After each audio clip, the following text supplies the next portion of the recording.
Byford from Saxon. You're listening to Rockum Radio. Come on!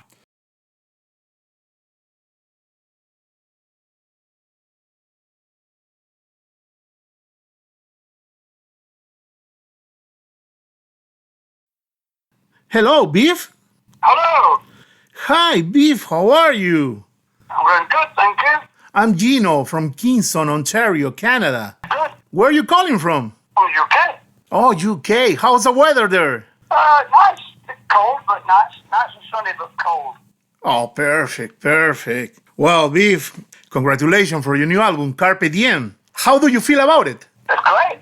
Looking forward to it, see what people think to it. A lot of journalists have heard it. They think it's brilliant, so we'll see what the people think.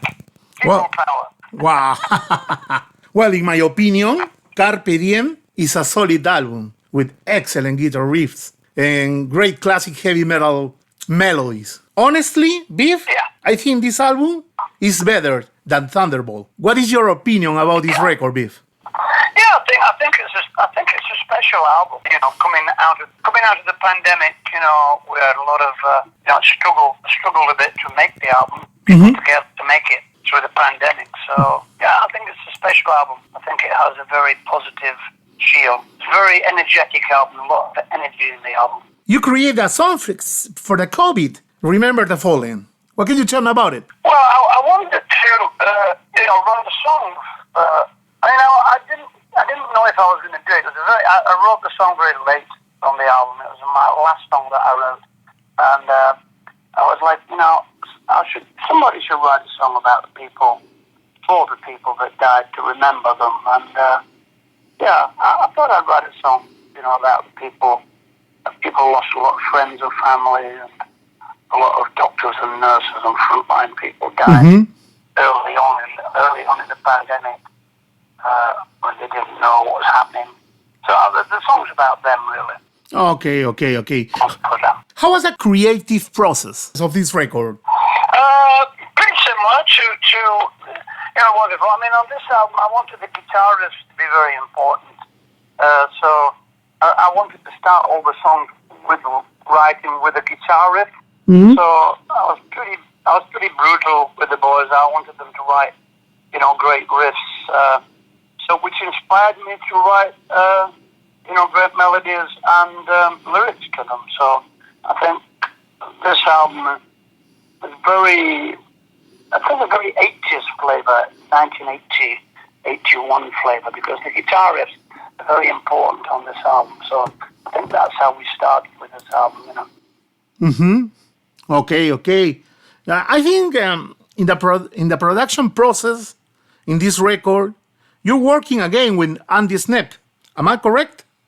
Yeah, Andy's done the last 4 or 5 albums with it. Yeah. Four. I mean, I co-produced this one with Andy because of COVID. Really, I was working in my studio and he was working in his studio, so we basically did it together, which is pretty cool, really. It's great. Of course. Yes, the result is great when you work with him, because in Thunderbolt, in Battering Ram, and in Sacrifice, you work with him too. Yeah, that's right, yeah. Yes. Another aspect I found remarkable in Carpe Diem are the lyrics, Biff. In this record, you talk about the romance in England. Also about the Dumas book, The Three Musketeers. That's fantastic.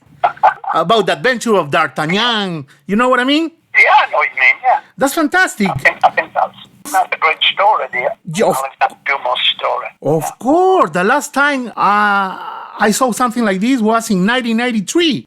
Remember Rod Stewart, Sting, the Canadian Bryan Adams, they sang a song from the movie The Three Musketeers. Was the last time when I heard something about Dumas in 1993. Yeah, definitely. Now that's fantastic. I hear it now with Saxon. Cool. Do you think that music can be a way to transfer culture to the people? I think music. I think music helps people to with their lives. I think they lost All for One and Lady in Grey. I mean, basically they're love stories set in the past. Yeah. So I think music can move people, and I think the message of this album is a very positive message. I think, although it's not politically album. There's no That's good. political, but it's just a positive message to people. You know, seize the day. You know what I mean? Living on the limit. I think I tried to capture the way we're feeling at the moment. Oh yeah. And we need to put it across in our genre, which is heavy metal. You know. Yeah, I mean, culture is a great thing. You know, it's like it's history, and it's everybody's history. You know, everyone on the planet has a history, and they all came from somewhere. And you know, obviously in England, you know, in the UK, the history is very, very long and very interesting. You know, some countries are quite new. You know, but it's like the history of Canada. You know, it's very interesting. You know, if you read about it, what's films about it, it's like, you know, it's like South America. That's really interesting. Like Egypt, you know, they're all different cultures, and they're all different sort of civilizations that came and went. You know? Yes, it's true. Maybe in the future you can write about the Incas empire, or I don't know, something in Central America, South America. That would be great.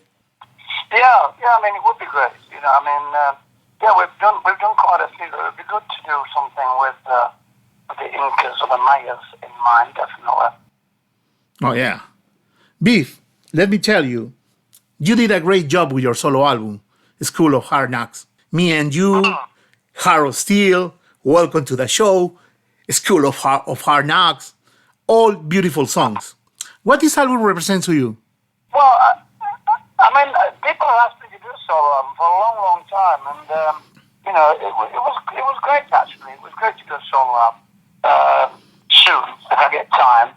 So it's good because, you know, I can write lyrics about me and myself, and you know, not songs that wouldn't really lyrically work with Saxon.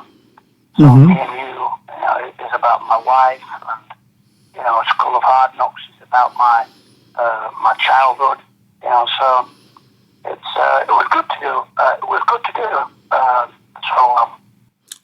Okay. Any chance to record a second solo album? A second solo album? Yeah, I'm going to work on one next year, I think, or maybe this year. Oh. Yeah, here we are. Oh, perfect. You know, that's great with you. You never rest. You continue working. It is a good example for the people, especially for the musicians. I think work keeps you young. I think it keeps you feeling young working. I think, you know, you have to have a mental agility, you know, to keep your mind fit. And that's the secret. Oh, yeah. Biff, you know, you have a lot of experience in the music business. A lot. More than anybody. My question is, if you could change anything in the music industry, what would it be? Oh, I don't know. That's a really difficult one. What would I change? I don't know what I would change. It's a very difficult question, that, because everything we have now is different to what we had, you know, 40 years ago. But I think a lot of things have gone for the better. I think I don't know. That's a difficult question. I'd have to think about that. Sorry. Okay. Well, I remember the first record I listened from you was Crusader. And that was a fantastic album. My God, it was in the 80s. Yeah, Crusader was, you know, was a big album, especially you know, in America and down in Central America. It was a big, you know, in South America. It was a big album actually for us there.